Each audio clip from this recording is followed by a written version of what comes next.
Assalamualaikum warahmatullahi wabarakatuh. Waalaikumsalam warahmatullahi wabarakatuh. Alhamdulillahirabbil alamin. Pada hari ini kita dapat berkumpul kembali ya Nak ya dalam mata kuliah statistika dasar. Hari ini kita akan membahas mengenai cara menentukan ukuran pemusatan data yang nantinya akan dipandu oleh kelompok 3. Nah, sebelum kita mulai perkuliahan, kita berdoa terlebih dulu agar perkuliahan kita memberikan manfaat dan keberkahan untuk kita semua. Berdoa dimulai.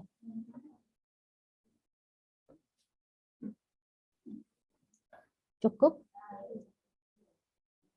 Nah, teman-teman kemarin kita sudah mempelajari juga nggih mengenai min, modus, media. Nah, hari ini kita akan melanjutkan mengenai ukuran pemusatan data yang mana nanti akan dibantu oleh teman-teman dari kelompok 3. Oke. Silahkan, bentar, saya belum beri akses untuk share screen. Nih, sudah Ibu berikan akses share screen, kelompok 3 bisa mulai presentasinya. Nah, bagi teman-teman yang lain nanti bisa mempersiapkan pertanyaan ya, jika kalian masih belum paham mengenai apa yang disampaikan oleh teman-teman dari kelompok 3. Silahkan, kelompok 3, siapa yang mau share screen? Saya Bu, izin share screen. Ya, monggo Nak.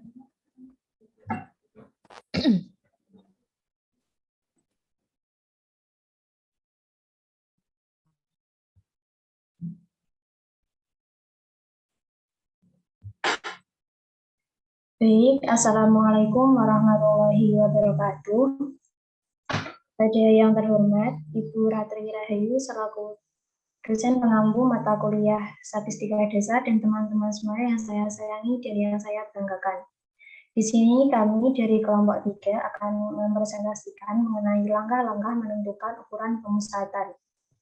Sebelumnya, perkenalkan, saya Admin Naila Agustina dengan 20213510.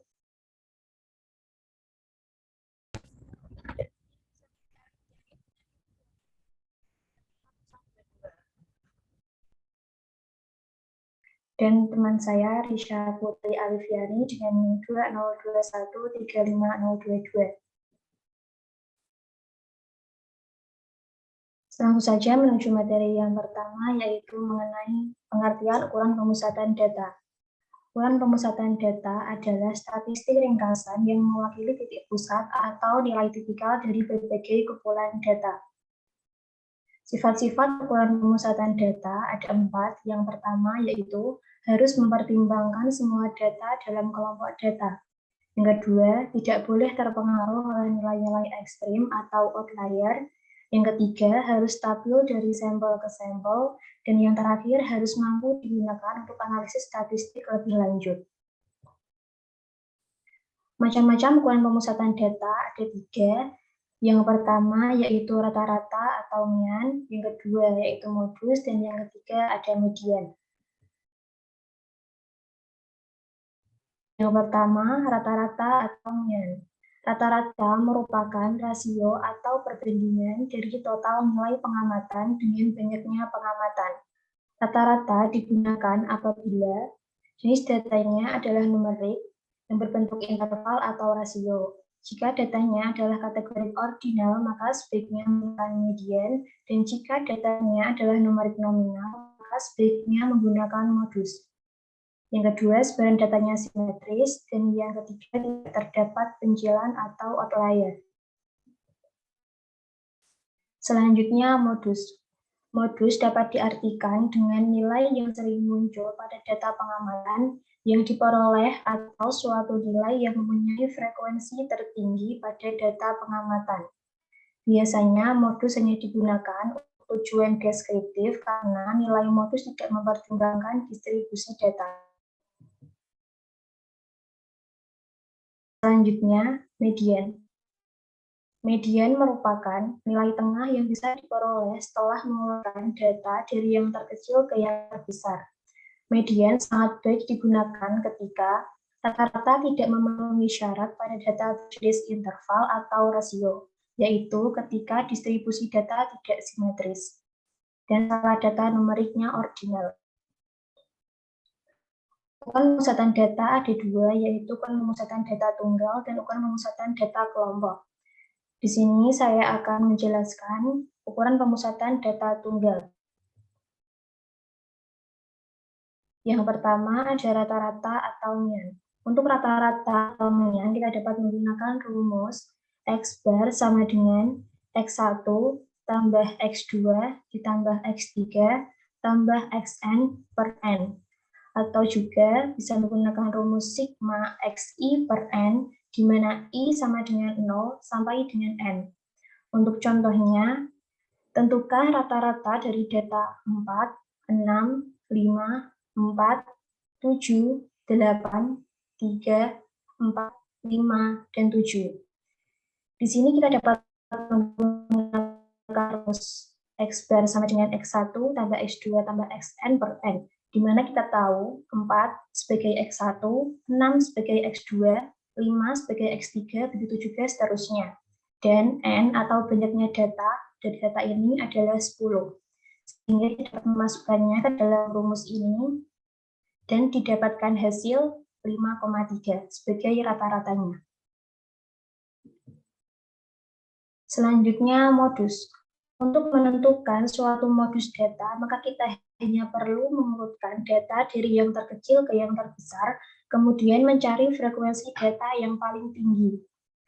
Contohnya, apabila kita mempunyai data 2, 5, 4, 6, 5, 2, 4, 3, 2, dan 1, langkah pertama yang perlu kita lakukan untuk menentukan modus dari data ini yaitu mengurutkannya dari yang terkecil ke yang terbesar. Di sini data yang terkecil yaitu 1 dan yang terkecil 6. Apabila diurutkan menjadi 1, 2, 2, 2, 3, 4, 4, 5, 5, dan 6. Dengan begitu, kita dapat melihat bahwa nilai 1 muncul 1 kali, nilai 2 muncul 3 kali, nilai 3 muncul 1 kali, nilai 4 muncul 2 kali, nilai 5 muncul 2 kali, dan nilai 6 muncul 1 kali. Sehingga dapat kita ketahui bahwa modus dari data tersebut adalah 2 karena ia mempunyai frekuensi paling tinggi yaitu 3. Selanjutnya median. Untuk rumus median kita mempunyai dua rumus, yaitu apabila banyaknya data itu ganjil dan apabila banyaknya data itu genap. Apabila banyaknya data itu ganjil, maka mediannya, rumus mediannya yaitu Xn per 1 per 2, sedangkan apabila banyaknya data itu genap, rumus mediannya yaitu Xn per 2 ditambah Xn per 2 plus 1 per 2, dengan keterangan M sama dengan median dan N merupakan jumlah nilai dalam data. Untuk contohnya kita dapat melihat, tentukan median dari data 2, 6, 4, 1, 7, 3, 5, 6, 2, 4, dan 3. Langkah awal untuk menentukan median dari data tersebut adalah kita perlu mengurutkan data tersebut dari yang terkecil ke yang terbesar.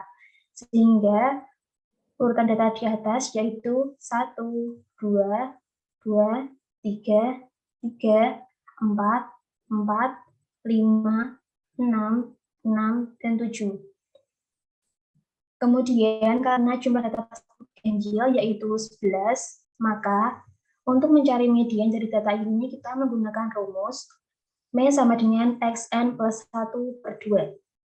Xn adalah 11 ditambah 1 per 2 sehingga menghasilkan 12 per 2 dan hasil akhirnya yaitu X6.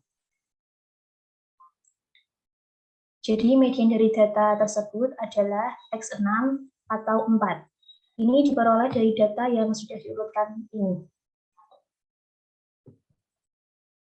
Untuk ukuran urutan data kelompok akan disampaikan oleh Risha. Badannya dipersilahkan.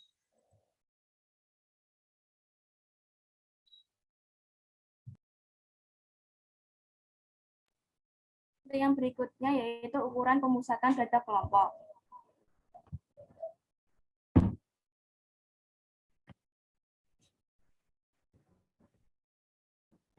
Yang pertama yaitu rata-rata.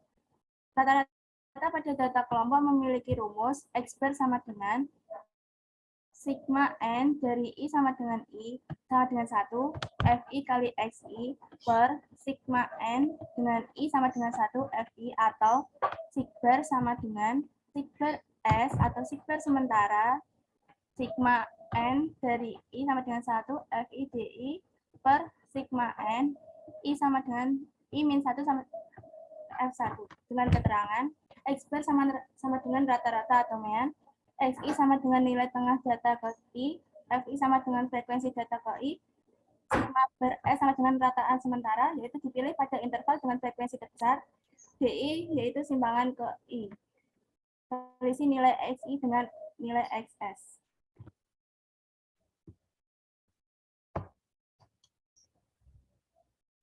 Dengan contoh soal yaitu, hitunglah mean dari data kelompok berikut ini. Berikut merupakan tabel tinggi badan mahasiswa semester 2 UMK. Dapat dilihat pada tabel.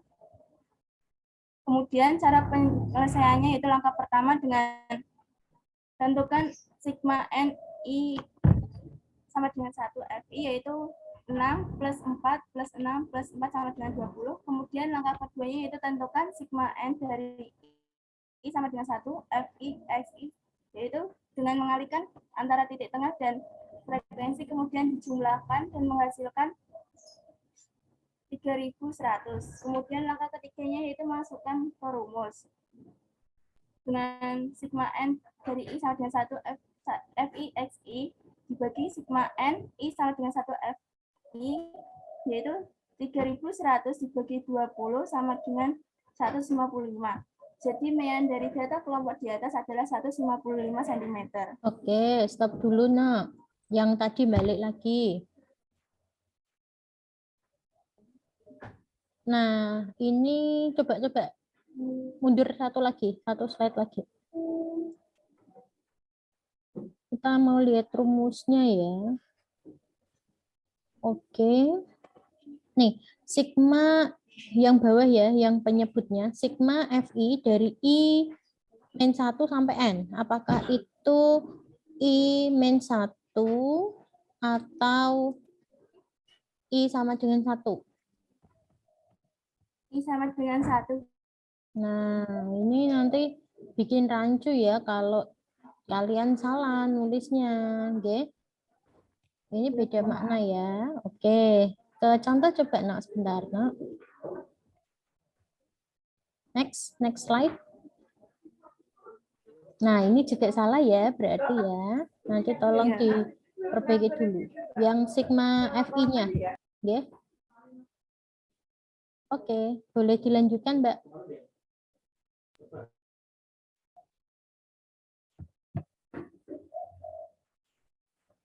Kemudian yang kedua yaitu modus dengan rumus MO sama dengan TB plus D1 per D1 plus D2 dikali L.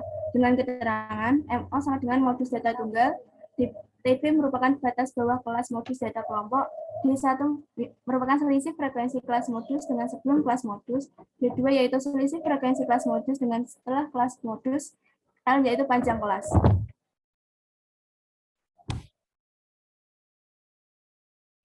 Contoh soalnya yaitu data yang diberikan pada tabel frekuensi adalah sebagai berikut.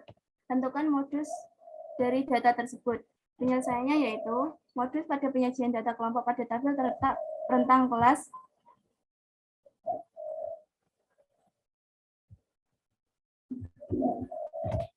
L10, D1 sama dengan 14 per 8 sama dengan 6, D2 sama dengan 14 kurangi 5 sama dengan 9, TB-nya yaitu dari 50 kurangi 0,5 yaitu 49,5. MO-nya sama dengan TB plus D1 per D1 plus D2 kali L. MO sama dengan 49,5 ditambah 6 per 6 plus 9 kali 10. MO sama dengan 53,5. Jadi nilai modus dari data pada tabel tersebut adalah 53,5.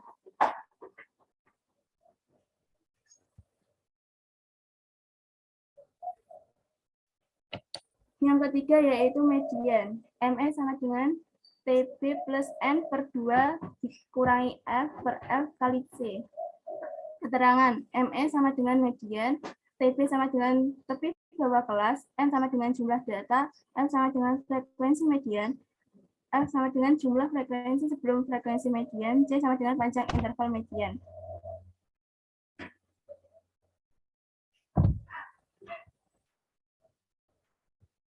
Dengan contoh soal, hitunglah median dari data kelompok tinggi badan siswa kelas 5 dan 6 di SDN 2 Pelutan berikut ini. Yang penyelesaiannya yaitu yang pertama, mencari median terlebih dahulu, yaitu setengah dari jumlah data, yaitu setengah kali 60 sama dengan 30.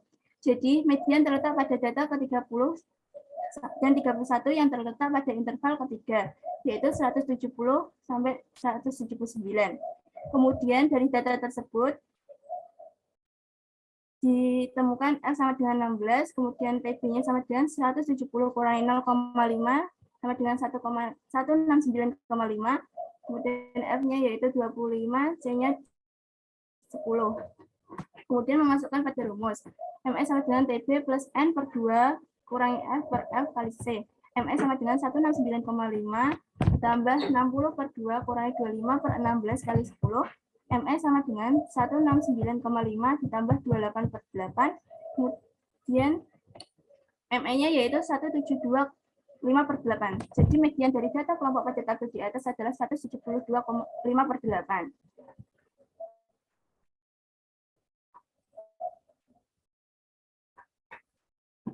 Kelebihan dan kekurangan pada mean, modus, dan median.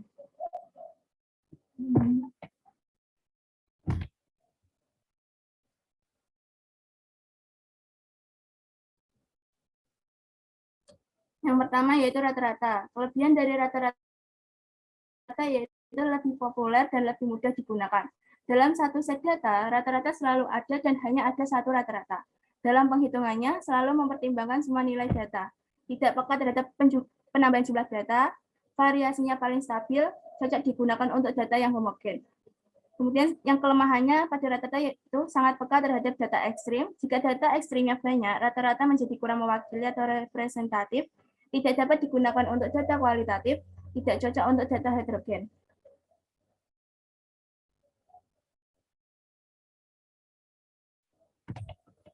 Yang kedua yaitu modus. Kelebihan dari modus yaitu tidak dipengaruhi oleh data ekstrim, cocok digunakan untuk data kuantitatif maupun kualitatif. Sedangkan kelemahannya yaitu modus tidak selalu ada dalam satu set data. Kadang dalam satu set data terdapat dua atau lebih modus. Jika hal itu terjadi, modus menjadi sulit digunakan.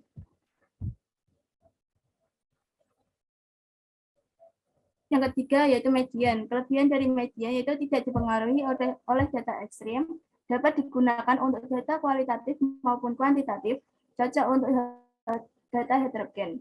Kelemahan dari median yaitu tidak mempertimbangkan semua data, kurang menggambarkan rata-rata populasi, peka terhadap penambahan jumlah data.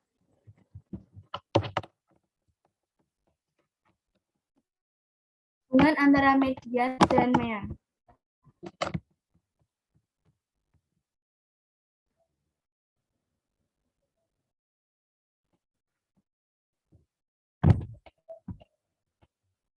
Jika rata-rata dan modus memiliki nilai yang sama, mana nilai rata-rata, median, dan modus akan terletak pada satu titik dalam kurva distribusi frekuensi. Kurva distribusi frekuensi tersebut akan terbentuk simetris. Oke, seperti pada gambar. Halo, sebentar ya, Nak ya. Yang sebelah kiri sendiri yang warnanya biru ini backgroundnya, ini adalah kurva normal ya. Jadi secara normal ya, mu atau mean tadi ya, dia akan satu titik dengan median dan modus. Jadi ini rata-rata ya, rata-rata secara umum dia merupakan modusnya. Jadi banyak orang yang banyak sampel yang memiliki mu, median, dan modus yang sama. Ini kejadian normal ya. Contohnya kejadian normal itu apa? Misalkan hasil belajar. Hasil belajar jika normal, yang dari kiri itu yang nilainya rendah, orangnya sedikit. Tapi makin lama makin naik gitu. Rata-ratanya kan di tengah-tengah. Nah, kemudian anak yang pintar sekali, yang nilainya bagus, dia makin sedikit, makin sedikit, makin sedikit. Paham? Jadi orang yang berkemampuan sedang itu lebih banyak, gitu kan? Kalau ini kan modus kan begitu, ya. Ke kiri kan ini frekuensinya, yang garis horizontal ini, garis mendatarnya, ini adalah nilainya, garis vertikalnya atau garis tegaknya ini frekuensi. Nah, maka nilai semakin tinggi, maka orangnya semakin sedikit.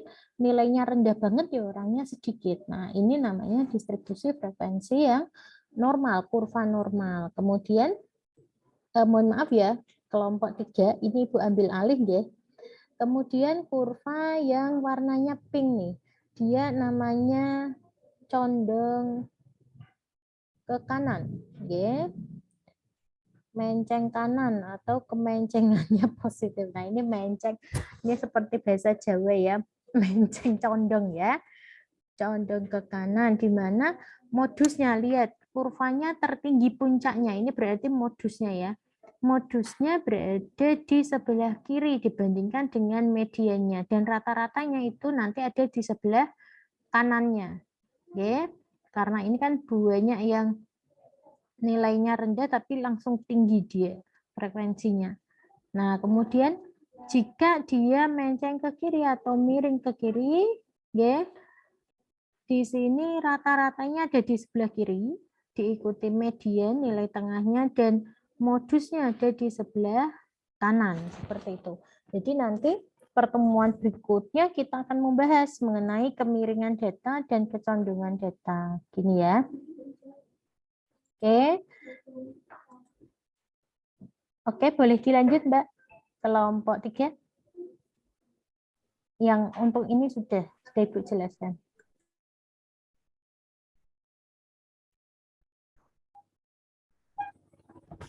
Demikian presentasi dari kami kelompok 3. Untuk kurang lebihnya kami mohon maaf sebesar-besarnya. Wassalamualaikum warahmatullahi wabarakatuh. Waalaikumsalam warahmatullahi wabarakatuh. Oke, terima kasih kelompok 3 yang sudah memaparkan materi. Silahkan dari teman-teman ada yang mau bertanya enggak? Sebenarnya ini materinya sama ya dengan kelompok kemarin, jadi tumpang tindih nih. Yang kemarin tuh harusnya bahas jenis-jenisnya saja, yang ini bahas ukuran pemusatan datanya. Enggak apa-apa tapi ya. Mas Zakaria di tempat enggak? Silakan on cam kalau di tempat. Oke, Bu. Oke. Ya, siapa yang mau bertanya?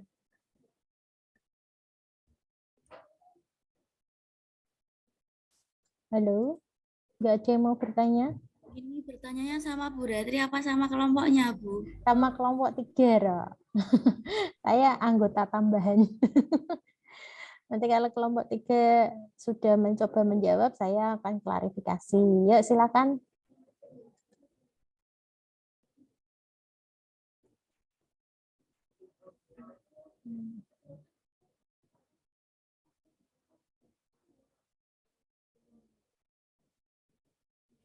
Halo, ada enggak?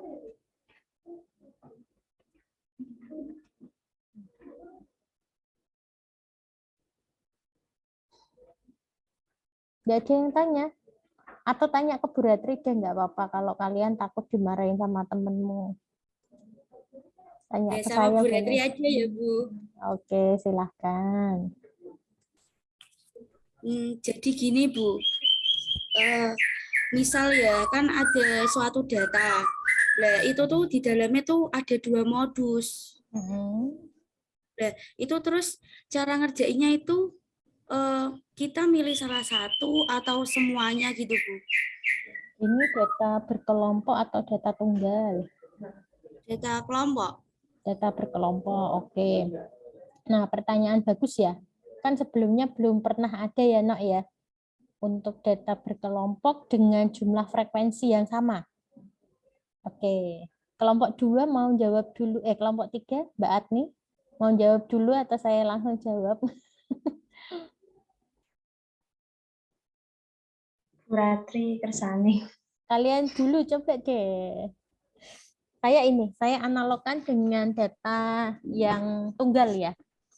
Nah, kalau data tunggal misalkan ada 2 modus.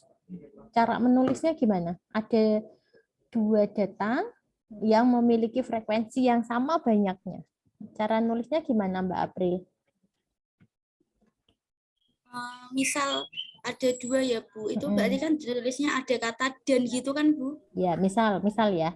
1 dan 2 modusnya, gitu kan boleh ya? Oke, sekarang kita bawa ke data berkelompok. No. Saya coba Ibu share screen. Punya kelompok 3 ya. Tadi punya kelompok 3 kan cuma 1 ya. Sudah terlihat ya punya saya ya. Nah ini andaikan ya, di sini munculnya 14 seperti ini. Ya, kelihatan? Ini kan ada 2 kelas modus berarti ya. Kelas 30 sampai 39 sama 50 sampai 59. Pertanyaan Ibu, kira-kira nanti, kalau tadi kan jawabannya langsung 1 tok toh, yang kelas 50 sampai 59 ya. Kira-kira nanti ada berapa modus kalau seperti ini? Halo? Ada berapa? Ada 2 modus. Ada 2 modus. Oke. Gitu ya. Bisa jawab ya? Artinya gini, no. Yang untuk kelas ini dicari dulu modusnya dengan langkah-langkah ini seperti ini. Oke. Untuk kelas 30 sampai 39 dicari nilai modusnya. Kemudian untuk kelas 50 sampai 59 dicari lagi. Jadi ada 2 modus. Itu nggih.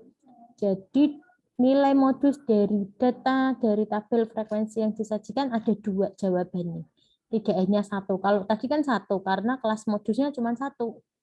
Kalau 2 kelas seperti ini berarti ada 2 modus. Gitu nggih. Kalau satu pertanyaan lagi, gantian Bu Ratri yang tanya. Andaikan ini gini. 14 di sini 14. Terus ini 14 semua frekuensinya. Modusnya bagaimana cara ngitungnya?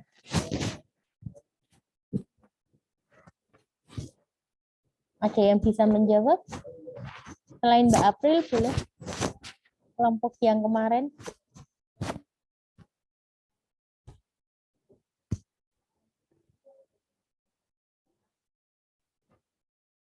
Berarti itu datanya sama semua, Bu? Frekuensinya sama semua. Saya nggak tanya jawaban ya. Saya tanya bagaimana cara menyelesaikannya. Kira-kira kalian pakai langkah apa?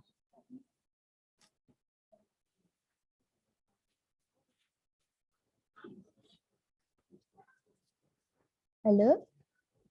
Misal kita analogkan ke data tunggal lagi, mundur ya. Kita punya data 1, 2, 3, 4, 5. Ya. Modusnya berapa?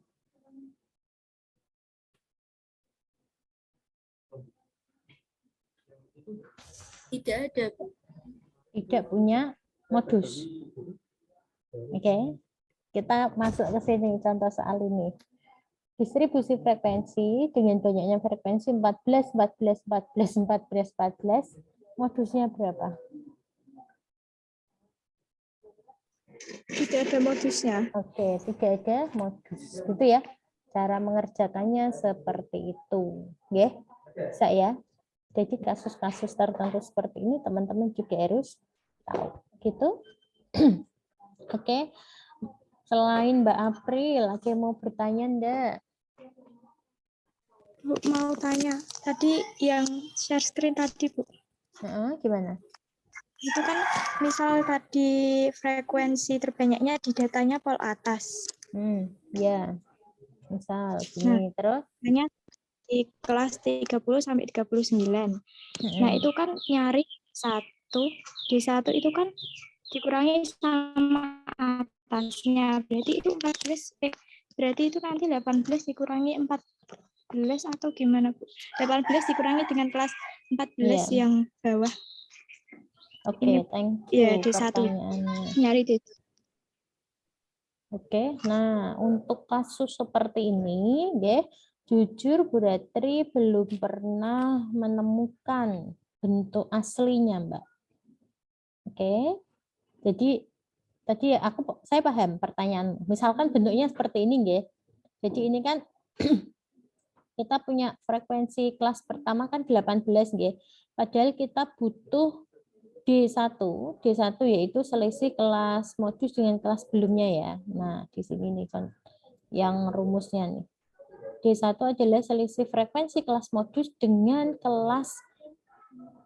sebelum kelas modus. Nah, kita butuh D1. Nah, D1-nya kan nggak ada ya. Nah, nanti kita bisa cari dulu, ya, kita baca lagi referensi. Jujur aja, Bu Ratri belum pernah menemukan contoh soal seperti itu. Tetapi andaikan nih, diminta digambar, nanti datanya ini akan sedikit aneh begitu, ya. Karena tiba-tiba dia modusnya di paling kiri. Kan tadi ada kelas, ada contoh. Nah, kayak gini ya. Berarti kan dia nanti modusnya di kelas yang tengah ya, berarti kasusnya ya.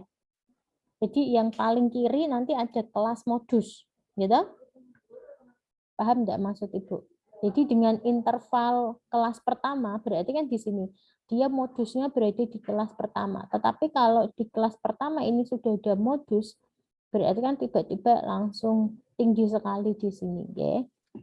Tapi enggak apa-apa. Kalau ini perkiraan saya, ya. Kalau perkiraan Bu Ratri nantinya dia D1-nya mengurangkannya itu dengan 0 karena dia nggak ada ini pengurangnya atau malah dikurangkan dengan 18 itu sendiri sehingga hasilnya 0 gitu kalau versi Bu Ratri. Kalau Ibu ulangi, kalau versi Bu Ratri D1-nya ngitungnya 18 dikurangi 18. Tapi jangan percaya dulu sama Bu Ratri ya. Nanti kita cek bersama-sama. Jika modusnya berada di kelas pertama. Gitu ya. Mohon maaf Ibu belum bisa menjawab. Gitu. Tadi yang tanya siapa tuh tadi? Mbak April juga atau beda orang? Airina, Bu. Airina. Oke, thank you Mbak Airina. Nanti kalau udah nemu, ada yang nemu tuh cara menentukan modus yang seperti itu, nanti boleh share ya di grup ya. Oke, ada lagi yang mau bertanya? Atau cukup? Izin bertanya, Bu. Oke, silakan. Untuk yang share screen tadi, misal itu jika mencari median data berkelompok, data genap, nah itu kan harus mencari rentang untuk datanya. Kayak misal contoh yang tadi kan 18, 14. Nah, itu kan kalau misal medianya itu antara data 32 sampai 33. Untuk yang data 32 itu kan masuknya ke apa tadi? Untuk yang survei-nya tadi loh, Bu. Silahkan kelompok 3 bisa menjawab karena ini terkait dengan materi kalian ya. Boleh di-share screen kelompok 3 yang dimaksud Mbak Erli.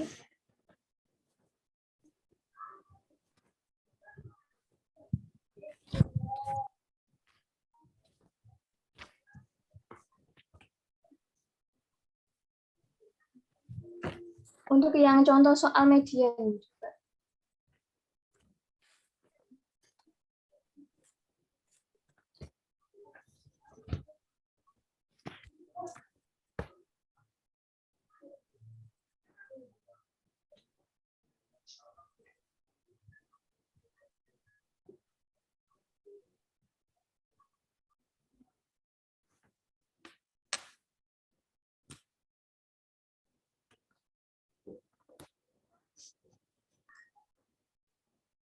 Nah, itu misal untuk yang data kelompok, data genap itu kan medianya kan harus mencari rentang datanya dulu. Misal itu kan diketahui median terletak pada data ke 30 sampai 31. Nah, misal kalau yang 30 itu intervalnya misal di apa ya? Nah, gini aja.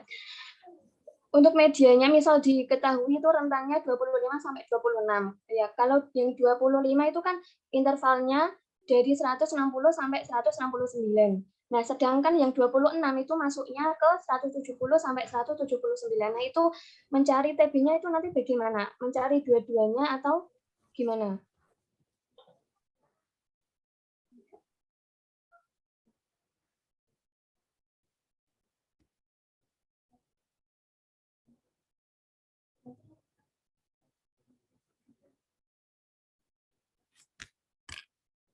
Halo, Mbak Adni, bisa dijawab Mbak Adni?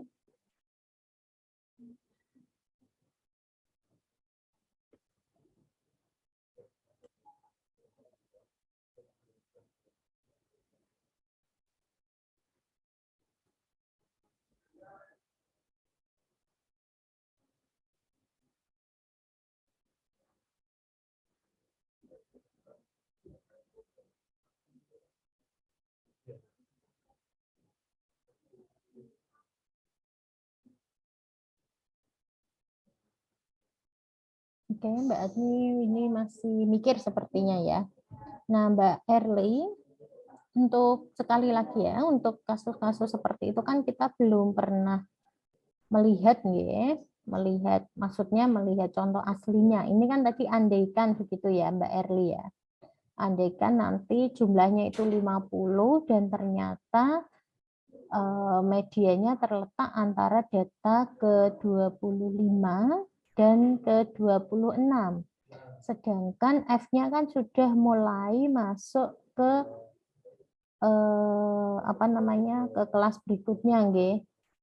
Nah, dia letaknya nanti gimana kelas medianya? Pertanyaan Mbak Erli kan seperti itu ya, Nak ya tadi ya. Oke.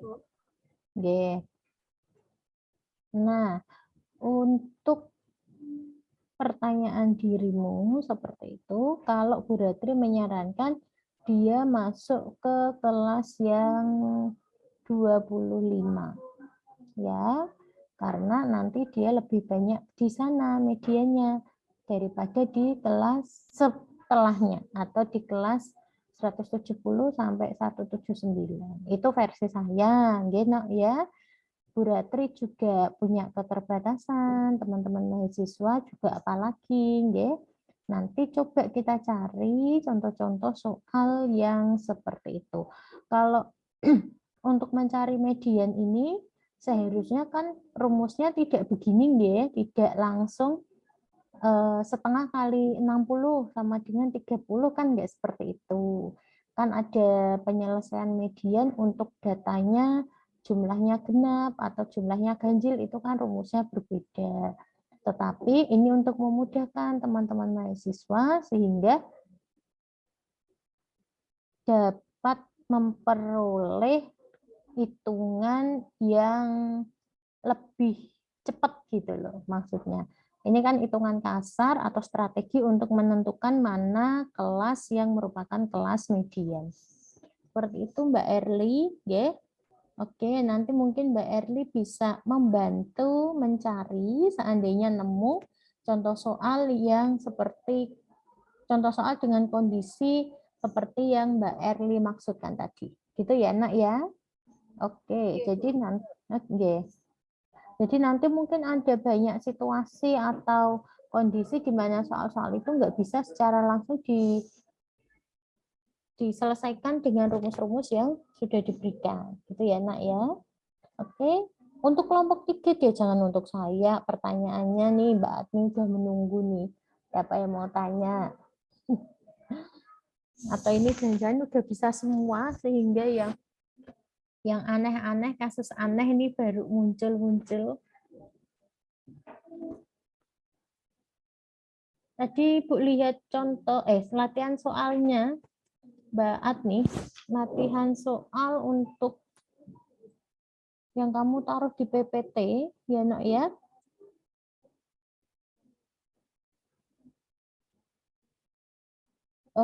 kalimat soalnya itu belum nyaman menurut Brodri.